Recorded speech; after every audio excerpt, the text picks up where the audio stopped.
Lo primero que quería decirles hoy es una cosa que a todos lo vamos a entender porque todos lo hemos vivido, que es la cuestión de la incertidumbre.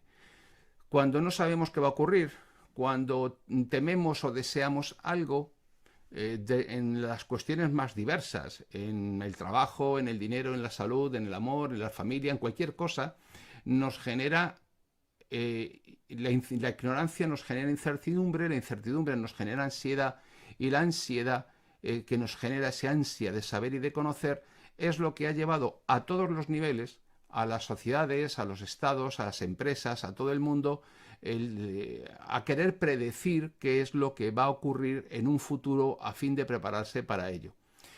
Muchas publicaciones de discutible prestigio, como The Economics, o consultoras de riesgos, a finales de año hacen un ejercicio de evaluación de riesgos geopolíticos para su aplicación en el campo en el que se ocupan y de esa manera poder anticipar las decisiones más adecuadas y los consejos más adecuados para prevenirse.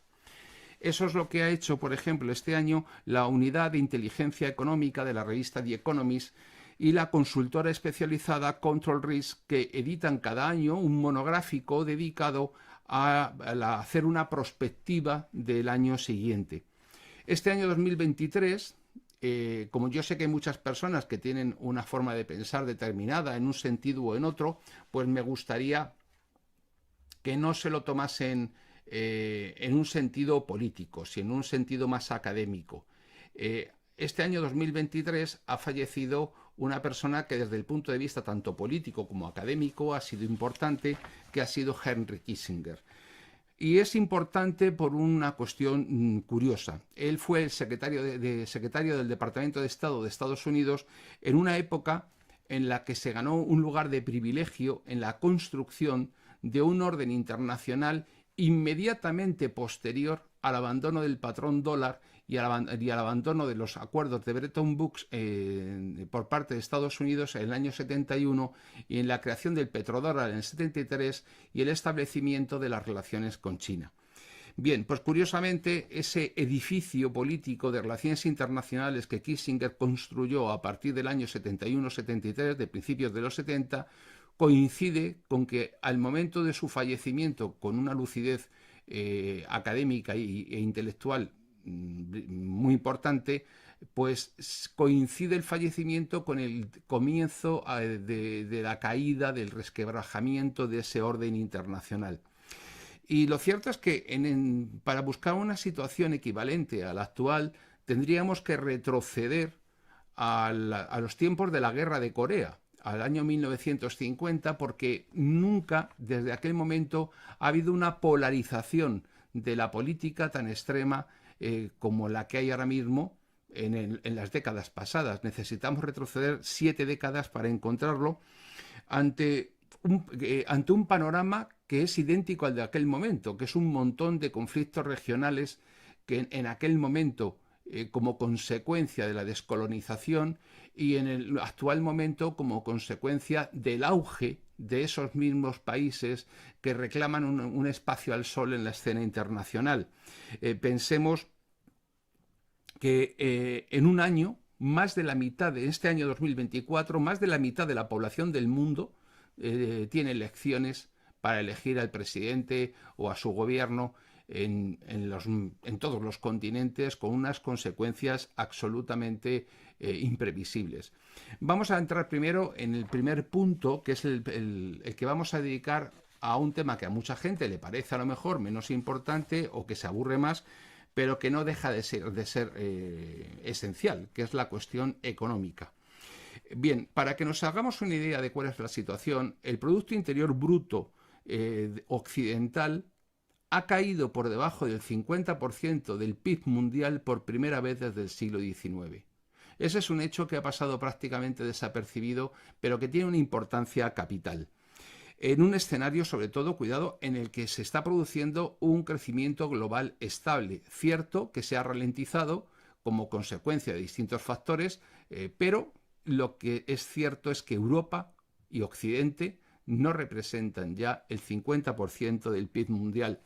Y eso en un escenario en el que se mantienen las tasas de interés altas, y esas tasas de interés altas que llevan más tiempo de lo previsto en unos tipos muy elevados, no han conseguido que, aunque se ha moderado el riesgo de inflación, esta haya desaparecido, y además nada garantiza que no vuelva a acelerarse la inflación a lo largo del año 2024, impulsada por una fuerte demanda global. Son mucho más los países que se han incorporado al mercado internacional reclamando recursos y materias primas, y sobre todo a un aumento de los precios de estas debido a la escasez de suministros, lo que podría llevar a los bancos centrales, estoy hablando con carácter genérico, a un aumento o al sostenimiento de una política dura monetaria. En países emergentes, voy a poner por ejemplo Colombia, las tasas de interés más altas podrían provocar depreciaciones extremas de las monedas, aumentando aún más la inflación y lastrando el crecimiento. Malas noticias para Argentina, por cierto, en este caso.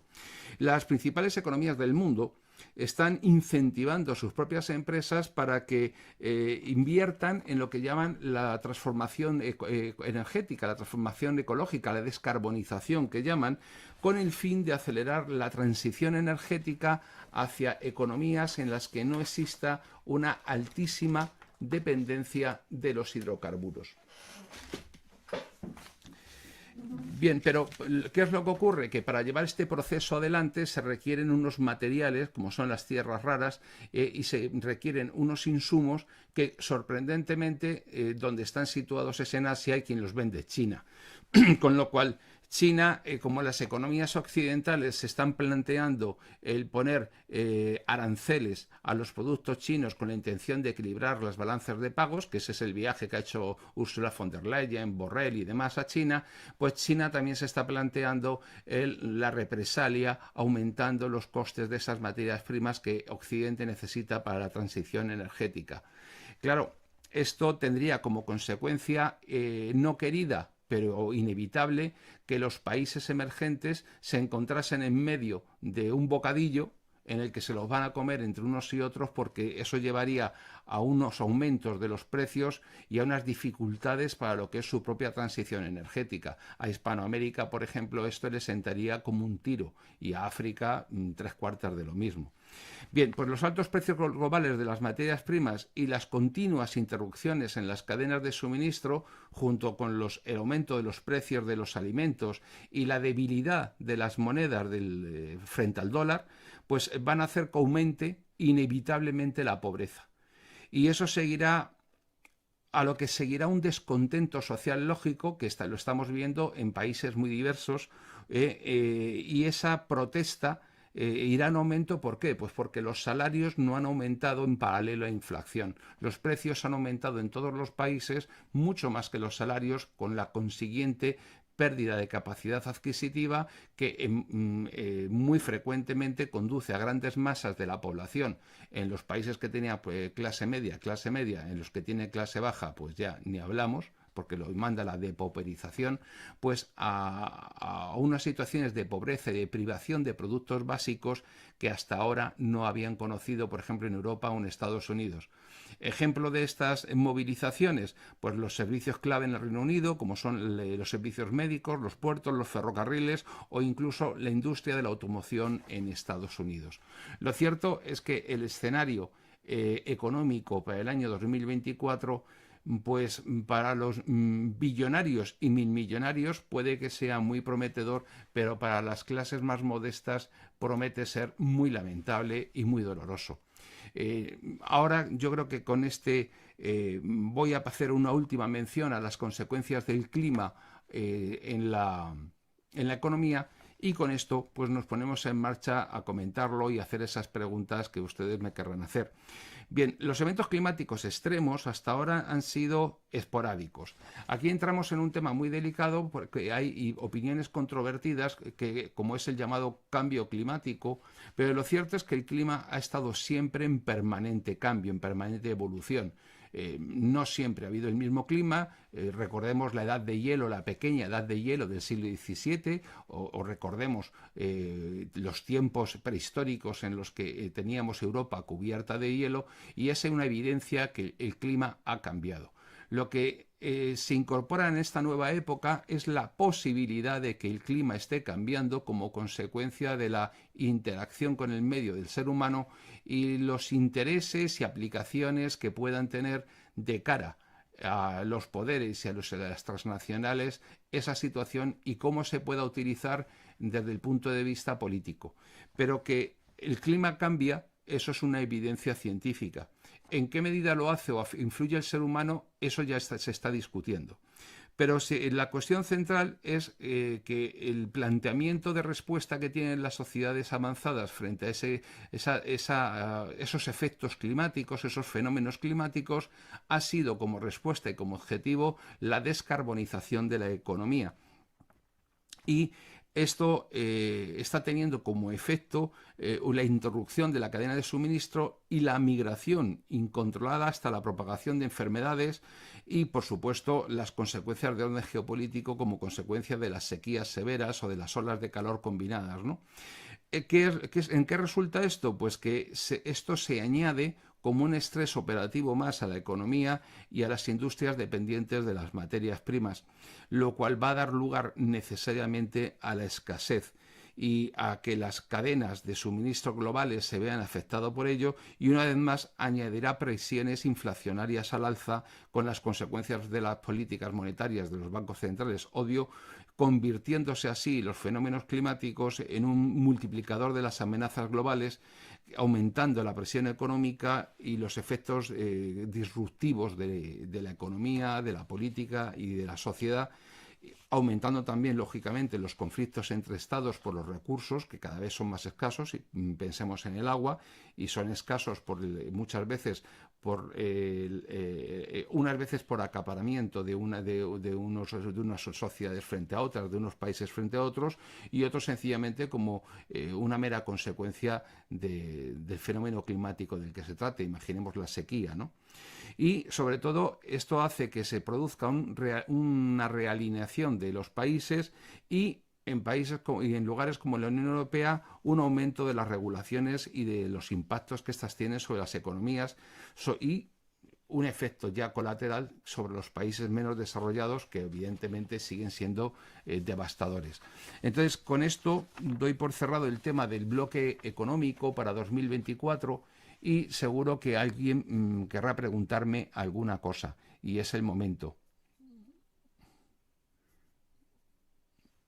Si nadie me pregunta nada, me doy a la fuga, a otro tema.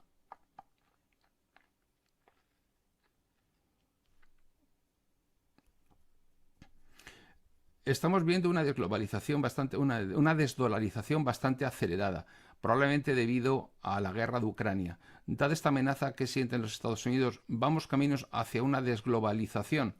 Bueno, no es un tema que haga referencia a la cuestión. Gracias, Jean-Luc, que estoy viendo por ahí. Daniel Razpleteado, ya se oye. Pues sí, y bienvenidos al canal y a Luis Fer también, que no le he dicho nada. Buenas noches y a Miguel Ángel desde Girona.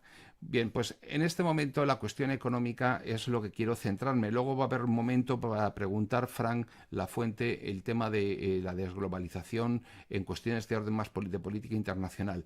En cuestiones económicas yo sé que muchas personas tienen menos conocimiento, pero si quieren que les haga un resumen de lo que les he contado y que eso les facilite el poder preguntar algo, creo que será importante. Vamos a ver, en este momento nos encontramos con que todas las tensiones geopolíticas que se han producido tanto en Gaza como en Ucrania están generando una situación nueva respecto de lo que es la propia cuestión económica. ¿Por qué? Porque hay países, por ejemplo, que no están interesados en la transición energética por ejemplo, todos los países que son miembros de la OPEP. Los países miembros de la OPEP no tienen ningún interés en que la Unión Europea deje de comprar hidrocarburos. Pero es que además la transición energética de la Unión Europea depende de China, sí o sí, porque es desde China desde donde se importan, por ejemplo, todos los paneles solares para la energía solar.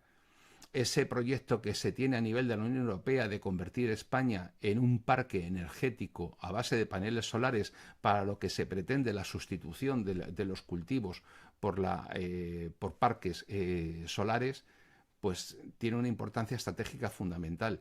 Y si Europa intenta rectificar o cambiar la dependencia de esos insumos de China, pues China lógicamente va a actuar subiendo su precio. Y obviamente en ese juego estamos y parece difícil. Fue Kissinger uno de los propagadores de la Agenda Verde. Bueno, vamos a ver, Kissinger ha sido el arquitecto del orden internacional norteamericano a partir del 71-73. Se ha mantenido mientras se ha mantenido, pero no ha sido uno de los propagadores de la Agenda Verde. La Agenda Verde, la llamada Agenda Verde, que sencillamente es una forma de vender una decisión estratégica para sustituir el consumo de hidrocarburos, pues tiene una perspectiva mucho más amplia. ¿Cree que Milei será capaz de sacar de las ruinas a Argentina, España? Eso en el bloque posterior, porque hablaremos de los países emergentes, de los BRICS y de lo que se ha dado en llamar el sur global. Entonces, ahora mismo la cuestión económica creo que está clara y nadie me está preguntando nada sobre ella, con lo cual me imagino que es que la tienen superada. Bueno, pues vamos allá, porque ahora vamos a entrar en un tema que yo sé que a ustedes les gusta mucho más, como es la guerra de Ucrania. La guerra de Ucrania, que tiene una trascendencia geopolítica de primer orden, junto con el recordatorio, vamos a llamarlo así, que ha traído al mundo jamás de la existencia del conflicto palestino. Ambos estallidos bélicos son los síntomas más virulentos, más visibles del progresivo derrumbe del orden internacional establecido por Estados Unidos y Europa Occidental después de la Segunda Guerra Mundial. De hecho, antes de Ucrania y de Gaza, el mundo se sorprendió por la caótica retirada de Estados Unidos en Afganistán en 2021, porque parece que ya nadie se acuerda, pero fue algo muy semejante a cuando vimos la retirada de Estados Unidos de Vietnam. Recordamos aquellas escenas arrojando los helicópteros desde las cubiertas de los portaaviones o desde el tejado de la embajada de Estados Unidos en Saigón para poder irse y marcharse de Vietnam. Y ha sido algo igualmente impactante y que a mí me sorprendió en el sentido, no me sorprendió, me dejó perplejo, porque nada hacía presagiar que se iba a desmoronar la presencia norteamericana en Afganistán después de las ingentes inversiones que hicieron para mantener su presencia en el país de una manera tan rápida y tan brutal. Pero lo cierto es que así fue. Y el colapso de este régimen de hegemonía unipolar de Washington durante 3 décadas nos está pasando lo mismo. A veces las noticias del día a día, por ejemplo, la reunión del ataque de Belgorod en el Consejo de Seguridad, pues está muy bien para las noticias y para las páginas de los periódicos, pero no marca un antes y un después en la cuestión puramente geopolítica. La geopolítica es algo más de fondo, es algo más largo y el tiempo lo veremos. Miguel Ángel, la transición energética es un tiro en el pie. La energía más limpia es la nuclear. Pues sí, tiene usted razón, pero recuerde usted que el uranio Occidente lo importa en su mayor parte de Rusia. El problema que aquí subyace en toda esta historia que nos quieren vender de que vamos a poner molinillos o vamos a poner paneles solares porque no contaminan, lo que subyace en esa cuestión, como lo mismo que en el coche eléctrico, es cómo nos quitamos de en medio los hidrocarburos. Porque imagínense que en este momento en el mundo no se comprase ni gas y tampoco se comprase petróleo. ¿Quiénes sufrirían por ello? A Rusia la partían por la mitad, pero a todos los países de la OPEP les ocurriría lo mismo. ¿Cómo están reaccionando los países árabes? Arabia Saudí, lo estamos viendo en España con las inversiones en Movistar, por ejemplo, pues tratando de posicionarse dentro de las economías europeas en sectores estratégicos, energía, comunicaciones. ¿Por qué? Pues porque saben que el horizonte que tiene los hidrocarburos es un horizonte limitado. Entonces es una partida estratégica de primer orden que nos tratan de vender mediante una publicidad muy bonita con muchas praderitas verdes, pero que va a tener, como todo en la historia y como todos los cambios e innovaciones, tiene perdedores y ganadores.